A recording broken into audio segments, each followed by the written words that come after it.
Welcome to the Rock the Stage Show. Each week, international media expert Rich Bontrager has in-depth and personal conversations with celebrities, top leaders, authors, speakers, and media professionals.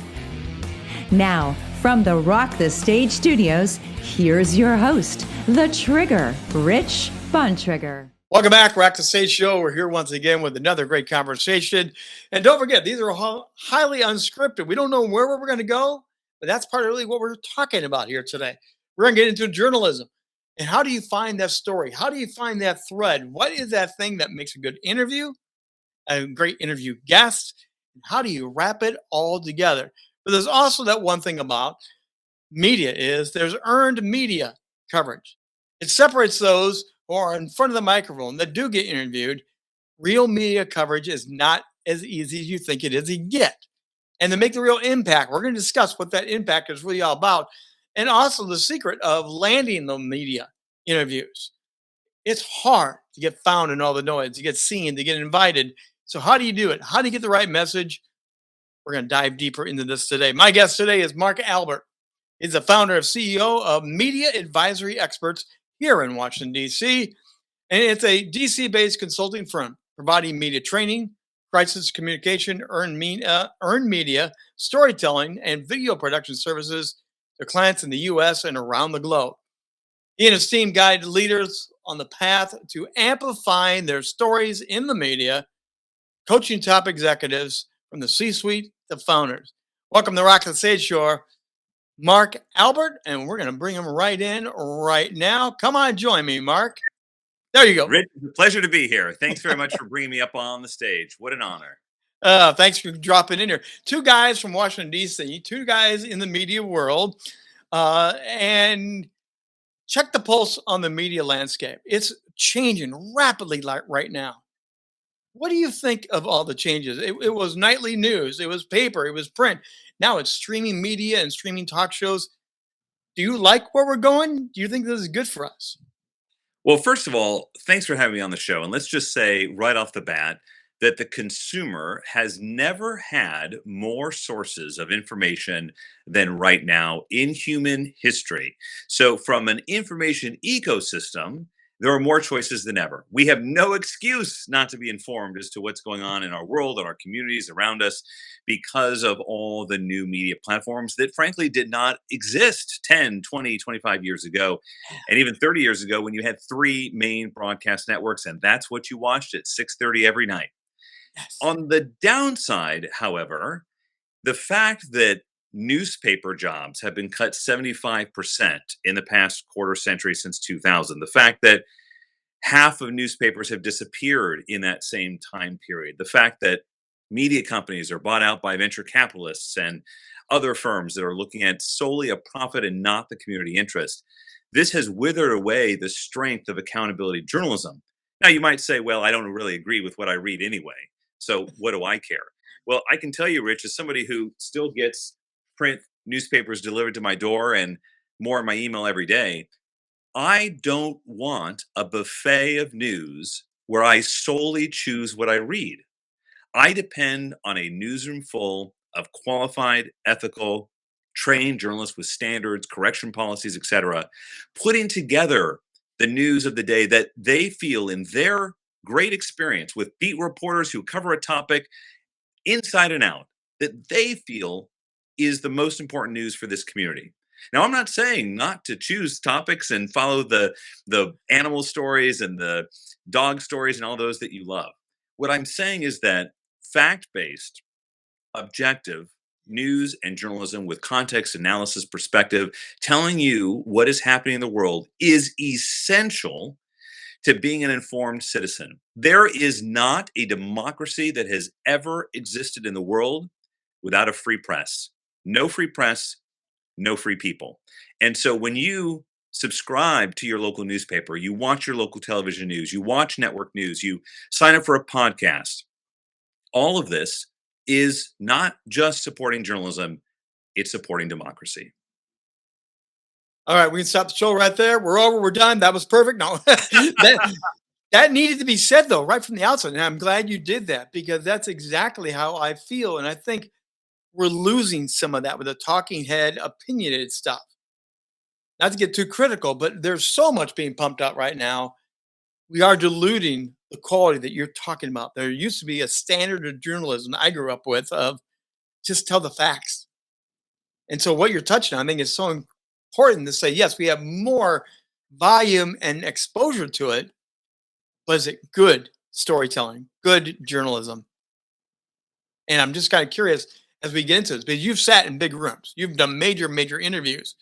What actually makes a good story? What makes a good journalistic interview story? It's very simple. Can I tell you something you don't know? If I can do an interview with Bill Gates like I have a couple times, or I can do an interview, asking questions at the White House in the press briefing room, or the top director of national intelligence, point person for election security. If I can do these big interviews, governors, and I can get information from these people that Yes. illuminate the news of the day, that inform you, that tell you something you did not know before watching that story. That is the essence of journalism storytelling. And it doesn't have to be about weighty world matters. I did one of my favorite stories of all time when I was at CBS News was about America's oldest lighthouse, which still sits and operates in Boston Harbor. And I'm sitting up at the top where people aren't allowed to go, and I'm dangling my feet with the lighthouse master off the railing that people aren't allowed to do. And it was an amazing story. George Washington went through that lighthouse. And so it's a story that can captivate you, that can memorize you, that can give you information that you did not know, that for 90 seconds or 2 minutes or 12 minutes on 60 Minutes can stop you in your tracks from the hustle and bustle of the world. And at the end, you can say, that was a good story. I didn't know that. Now you have a long, rich career. Do you still get internally while you're trying to be cool, composed on camera? Do you get thrilled that you found the thread? You know that secret nugget is there, and you're going to go a little bit deeper to get the nugget. I'm often asked if I miss anything after retiring from journalism for 25 years and launching my own company. And I'll tell you what I miss. It's that chase. It's that feeling that you have captured a great story, that you've learned something that nobody else knows. There's really very few bigger thrills that I've ever had in my life than doing a story and having the Washington Post and CNN and Politico quote you. I even once had Russian state media quote an interview that I did, which was not on my bingo card. And so I definitely miss the chase of digging and digging and getting information for the American people to hold those in power to account, get something that nobody else knows, break a story, an investigative piece, which I was an investigative reporter for many, many years. So I do miss the chase. I don't miss the hours. I don't miss the angry emails threatening me and my family, but I do miss the chase. Now, in the new world, people are trying to get the media exposure. They're paying for it. Sometimes they know they can get seen with a great story, a great angle. But partly some of this is people are saying, I don't have a PR firm. I don't have someone to pump me out there. How do you get that communicated now to get picked up? Because there is so many stories out there. So first of all, Rich, I feel like I need to. This is the tough love portion of this interview, if you don't mind. I'm going to share a Yeah, little bit of tough love. please. Okay, so I have two pieces of tough love. Number one, never pay for a news interview. It's called pay to play, and I'm Yes. seeing this a lot where people think, well, they're offering it for $97, they're offering it for 3,000, they're offering 3,500. Do you know what it is? It's an ego play. All you're doing Yes. is stroking your ego, and the people you most want to impress, the journalists and the bookers for speaking gigs, because you want them to see that you're getting coverage and therefore they're going to book you. They see through that in an instant. They know that it's BS. They know that you paid for it, that it's not traditional earned media, and you couldn't get anything else. So save your money. Don't do pay for play. The second thing that I want to say in tough love is this. If you're a small business owner, entrepreneur, expert, and you're listening to this, I've got news for you. You do not need an expensive PR firm or a speakers bureau taking 30% of your commission to get news coverage and audiences. Now, they can absolutely help. The done for you method, they're just going to try to churn out as many appearances for you as possible. Yes. But there are so many voices out there with so much expertise that we need to hear from that just automatically don't communicate with journalists because they don't know how it's done. They think you need to spend 20,000 a month for a PR firm. They don't realize what we're looking for. They don't Mhm. realize how a newsroom works. They don't understand how to draft a compelling pitch to get a journalist's attention.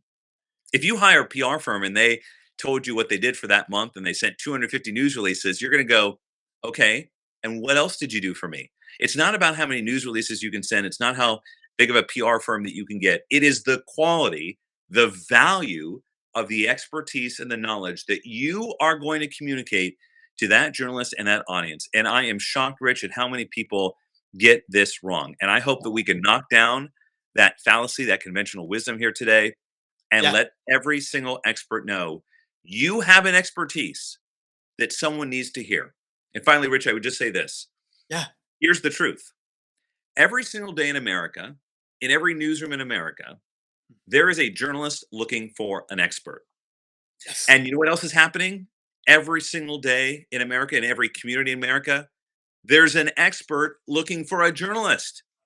We bring the two together. They need each other. Do a service to the audience and your community and contact a journalist today. So you and I both were in the Minneapolis, Minnesota doing journalism. One of the things I talked to a lot of people about back then, especially, was get to know your local news anchors, get to know the journalists, get to know the print people so they know your name. They know what you're an expert in. Rub shoulders, do lunch, hang out, meet them at the county fair, buy them a hot dog. Those relationships that you build will come back and help you. What other nuggets can we give them like that to help find out how to break the ice and be seen and heard better? Well, you know how you see the same doctor on Good Morning America all the time, no Yeah. matter the illness? You know how you see the same real estate realtor weighing in on real estate, no matter what the story is, the same lawyer opining on Yes. Supreme Court stories, whether it's about, I don't know, immigration law or water rights in the West. Yes. Why do journalists use the same people and over again? It's not because they're lazy, although once in a while, maybe. More often, what it is at 10 o'clock in the morning, when you get handed a story, your editor isn't giving you until the 6 p.m. or 10 p.m. news. They want you online on the web Yes. with a story in 30 minutes or less. And then they want you on streaming, and then they want you on social. And then you have to put the story together for the late newscast or the print deadline. What journalist has the time or the resources to find new experts for every story? They should, but they don't. And so, as an expert, you are helping the journalist by pitching them your expertise and a resource. Because you know what? When I get that story at 10 a.m., I'm going to my Rolodex. And if Rich is in my Rolodex, I'm calling Rich. And if he's not, I don't know that he exists. So stop waiting for lightning to strike. Journalism is not like lightning. You don't have to wait for a journalist to call you. You don't have to wait for it to hit you. You can contact them. And so hopefully we can demystify that, Rich, and let people know that a journalist is looking for you for your Yes. expertise right now.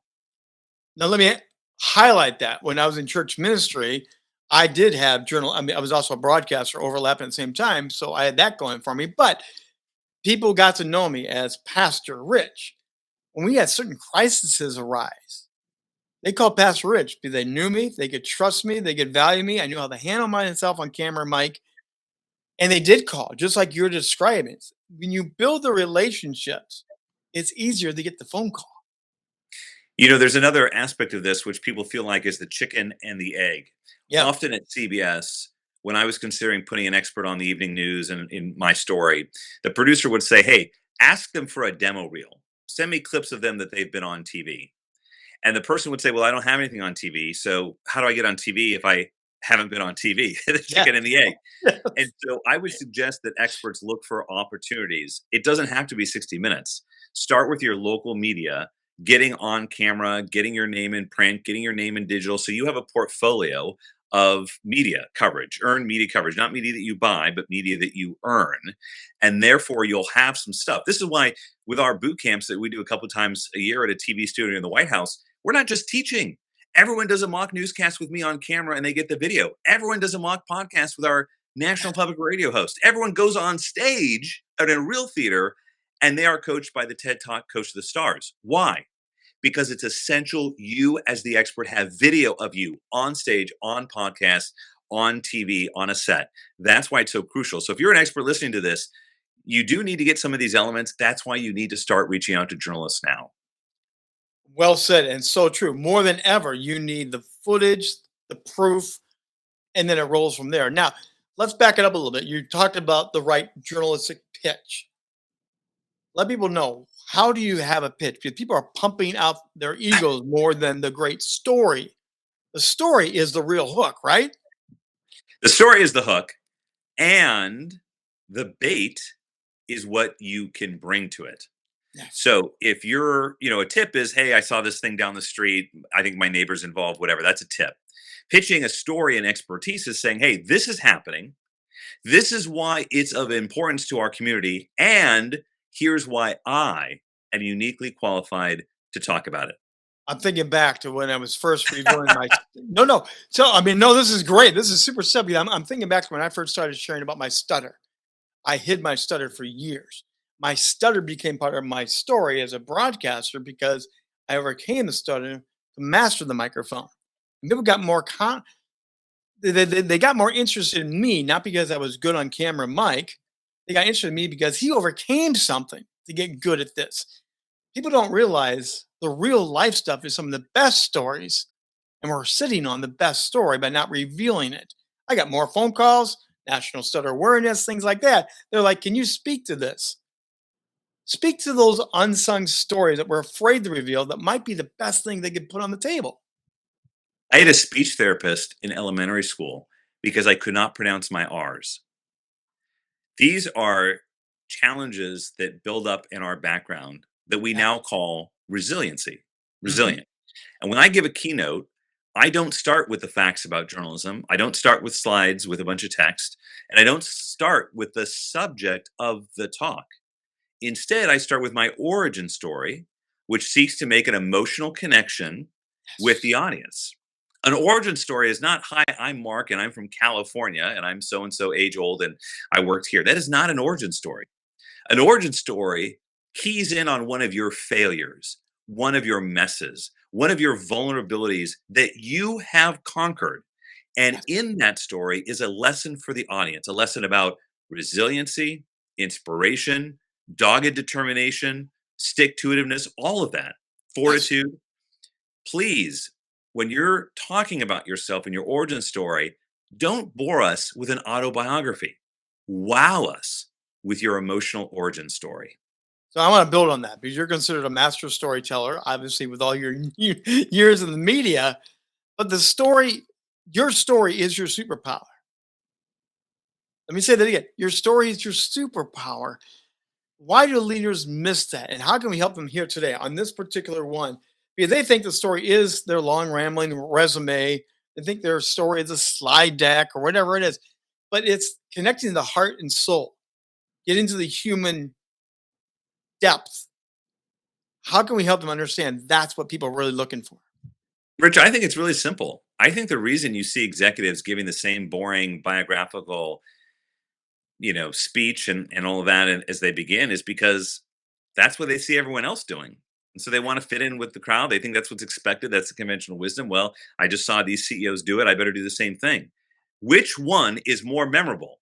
The CEO who does what everybody else does, or the CEO who gets up there and tells a blockbuster, powerful, emotional origin story that hits you here in the heart and in the gut, and then gives you a lesson that you can take away from it?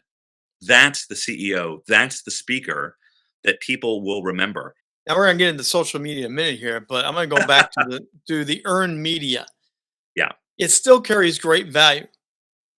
Like you said, you still read the paper, but a lot of people give it up on the paper. Why is earned media still so credible when we have so much social media popping up? Yeah, there is a difference between the two.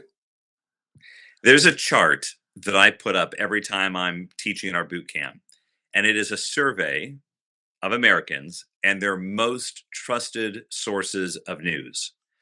Do you want to guess the platforms that are nowhere on that chart? Facebook, TikTok's not in the chart. TikTok, Instagram, they are nowhere to be seen. It is still the traditional media, the fact based media with standards and ethics and training and all that. And quite frankly, I don't want to hear people saying, oh, fake news and all that stuff.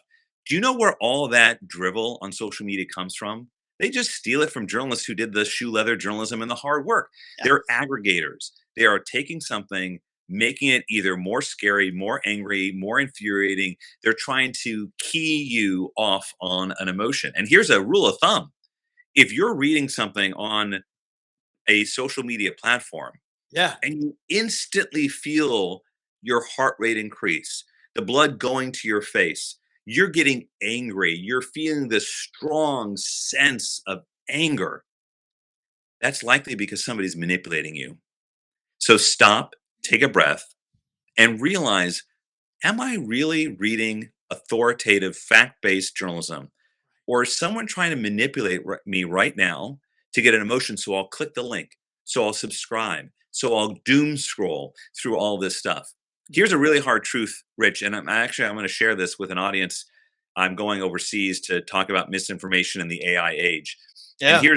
here's a preview of what I'm going to say, which is this: we have a supply and demand problem. There would not be an oversupply of misinformation and disinformation were there not the demand for it.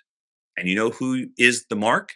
You in the Yeah. audience. When you doom scroll, you are creating the demand for the very crap that you disparage, for the stuff they say, oh, this is a bunch of whatever, but you're consuming it. You are increasing demand, and therefore, these agitators are increasing the supply.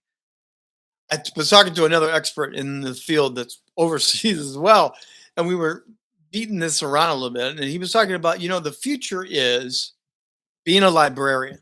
We are curators. And he got into Mm, storytelling. He says, Rich, that's really what we're doing now. With the age of social media, we are curating content to tell the story, but we're librarians because we're housing the greatest stories on earth. What's your wow. take on that, man? That was insightful for me to think about what we're really doing now. So I never get into politics, but I would say this: librarians and libraries, going back to Alexandria, Egypt, BC, right, the great library of Alexandria, have always been repositories of knowledge. Mhm. They are where communities turn to know more about the world, to become informed. If you look at the founding generation of the United States, they were voracious consumers of books when they could get their hands on books. They learned Latin, they learned English, they learned French, all of this, because they knew you had to be an informed citizen. And so, not being political, but Yes. as we hear in the news about certain leaders looking to ban books, Mhm. to take over libraries, which happened in Virginia across the Potomac from where we are last year, when there are other motivations other than the pursuit of knowledge that come into regulating what you can read, what books you can check out, what libraries can stock on the shelves, then I think we're in a dangerous spot as a society and a democracy. Libraries and librarians are so important Yes. to the spread of knowledge. And that's why I thought it was so interesting the way he summarized it so up. It's like we are gatekeepers, we are protectors of this. And it elevated. I mean, I've always had a deep respect, love for what I get to do, but it also there's something almost sacred now about being the guardians of keeping that truth alive today.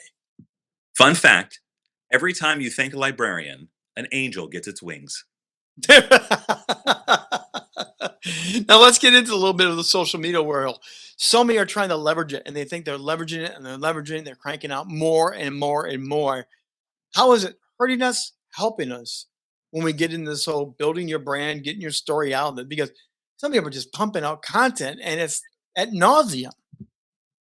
Yeah, I have evolved in this a little bit, being a CEO and somebody who needs to be more visible on social than perhaps I was as a journalist. And as a journalist, I was tweeting every hour and news in a news feed and all that. But Yeah. I really neglected LinkedIn and Facebook and all the others. And now it's sort of the opposite, where I've really withdrawn from X and I'm engaging more because that's where my audience now is. So executives on LinkedIn, and we've got a private Facebook group. If anybody listening wants to join, it's called the Expert Authority Network. Just email me or contact me, and I'm happy to add you to that as well. We do master classes every month, which are broadcast on LinkedIn. So for me and what I'm doing now, I find LinkedIn to be the most valuable social network because it is a discourse of professionals and entrepreneurs and experts. I think you do need to have a social media presence.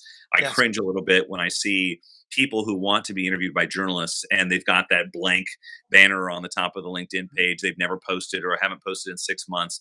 The Yes. reality is, yeah, the reality is when you pitch a story or a journalist is thinking about interviewing you, they're going to stalk you on LinkedIn. They want to see, is he actually posting or she posting about what they want to be interviewed about? Are they a legitimate thought leader or are they just reposting everybody else and they don't have an original thought? So you've got to have that background of thought leadership. And I think you absolutely need to build that up on LinkedIn. So I'm a virtual leadership consultant. I have people figure out some of the pathways that we're talking about now with social media and their branding. But we're living in this virtual leadership. We don't travel as much. We don't do the big events as much, but we're now on camera mic all the time. How do you think this remote leadership it's changing the way we do earn media? Because I see times they're looking at a Twitter feed before they go live. This just got reported on Twitter by Steve. So we're bringing it into the earned media, but it's not. So how are we really blending it all together? Rich, I can't tell you how many stories when I was a journalist that I got from social media, Twitter, which is now X, Hmm. Facebook, LinkedIn, etc. It was really valuable to have a connection with the audience, an engagement with the audience that didn't exist in the 1980s, of course, Yeah. right? You wanted to engage. I remember writing letters to the local TV anchor or TV reporter. And so when I was in college and even younger, and that has changed because now you can reach out and you can send a message to basically anybody who's on social media, whether they're a journalist or not. So I think for journalists, it's really opened a playing field of tips and sources that did not exist before. On Mhm. the other hand, it's super hard to find the gems in the haystack. Yeah. It's really very difficult because a lot of the social media platforms have been inundated by bots. And I don't mean to offend anybody here who works on a social media network. I know there's a lot of effort on Yep. trying to reduce the spam and clean up the discourse, absolutely. But sometimes you don't know whether you're conversing with, somebody in the basement in Moscow or it's actually somebody in Omaha. And it Right. can be a little bit difficult. So you again have interviewed so many different people. What should people do when they do get earned media? They get the opportunity, they got the tape, they got the video. How should they leverage that to the best of their ability now? I'm so glad you asked because I see this done poorly over and over again. Yes, I know. It's one of the things that we teach all the time. And if you're getting a media appearance, let's say you're in a 90-second story, you've got two or three quotes, the wrong way to do it is what most people do. After the story airs, you post a link to the news outlet's website. Thanks very much, Channel 4, for interviewing me about this. Really appreciated. Love being on. That is the wrong way to do it. Why? Because it is a one hit wonder. You are simply saying thanks and slapping it up there. Instead, we counsel people post before the story runs, ideally with behind the scenes photo that somebody with you during the interview took. Post while it is airing or running. And then, if you have three quotes in a story, take each of those quotes separately as different posts.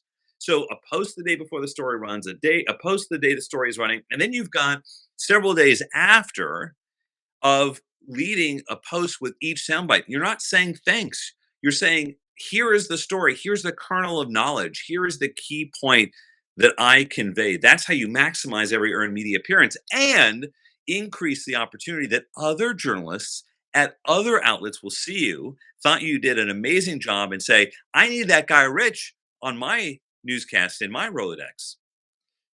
I want everyone to make sure you're listening to what Mark is saying here because of the long tail. And most people think about the long tail going in. They do not think about the long tail going out of it. Make sure you do exactly what Mark was talking about. Chop up those clips, Yeah. have different portions of it. So the long tail keeps the energy going. We have to learn how to curate our own content now. People are doing social media and just throwing it up there, like I said earlier. But we have to learn how to curate so we do have the longevity of it, right?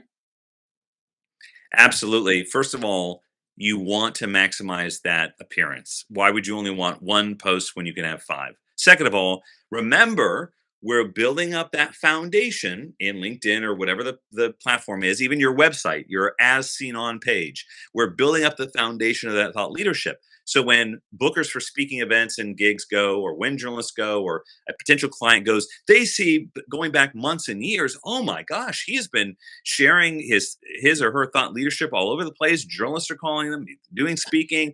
This person must know what they're talking about. You can't be a fly by night hit and run expert. You can't just want media attention and not be posting about it the other 364 days of the year.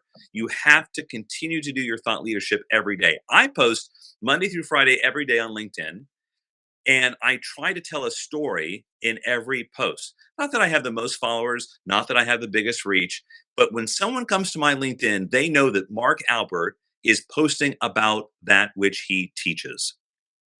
Let me go dig deeper on that because I've heard it and I'm sure you've heard this.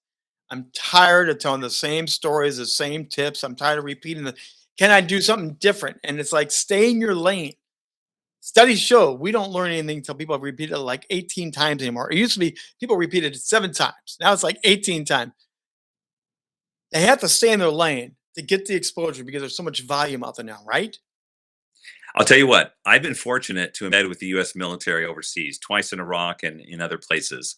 And right before I do an interview with somebody in uniform, they get the same edict, if you will, same order from a public affairs officer. Stay in your lane. So we need to do what the military practices, which is no one's coming to Mark Albert for dentistry advice. Nobody. They're calling me for my journalism background, context analysis, facts, misinformation, whatever, to learn about it and combat it. Nobody's coming to me for dentistry. So why am I going to opine on I hate going to the dentist? It's not doing anybody any good. So if you are going to be an expert in real estate, stop posting about other things on your LinkedIn profile. Post about your thought leadership. And to your point, Rich, if someone says, well, I'm tired of posting the same thing. Wait a minute. If you've been an expert for 20 years, a lawyer, a realtor, a journalist, you have 20 years of stories. One of our clients, Dr. Marga Macias, she's a pediatrician in New Mexico, 30 years seeing patients. She asked the same question. I said, Margaret, I want you to look at every patient as a story. You're not going to reveal privacy information, but every patient is a story that you can, weave Yep. into a larger narrative. And that's what she's done to great effect since we started working together. I think she's 21x'd her LinkedIn followers. Now, Bill Gates, you've referenced him a couple times. You've had the chance to sit down with Bill Gates. I'm interested though on how do elite leaders break the ice, elevate better? What are we missing with leaders that are trying to become the Bill Gates and get to that level? What do they know that we don't know? So I would say there are two types of leaders: those who realize that the camera is always on, and those who don't. What I mean by that is the moment you walk in the door, you're on. A lot of people think when they go for a job interview, for example, they walk in, they park, they walk into the office, they talk to the receptionist. They don't think they're on until the moment they walk in the door with the boss. They're wrong. They're Yes. wrong. They are being judged and sized up and evaluated the whole time. Same thing with doing the interview. I once had a very high ranking US government official do an interview with me. And we took 2 hours to set up all the lights and the cameras. He walks in, he sits down, and we hadn't started the formal interview yet, but of course all the cameras were rolling because they have to get white balance and set up and Mhm. synced and all that.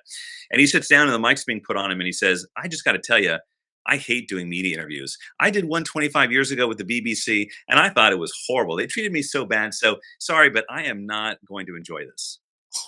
Wow. Talk about not being on from the moment you walk in the door. Yes. Now, contrast that with charismatic leaders. It is a show the moment they walk in the door. They're gregarious, they're humorous, they are sometimes self deprecating, they are confident without being arrogant or cocky. Yes. They make you feel like they are paying attention to you.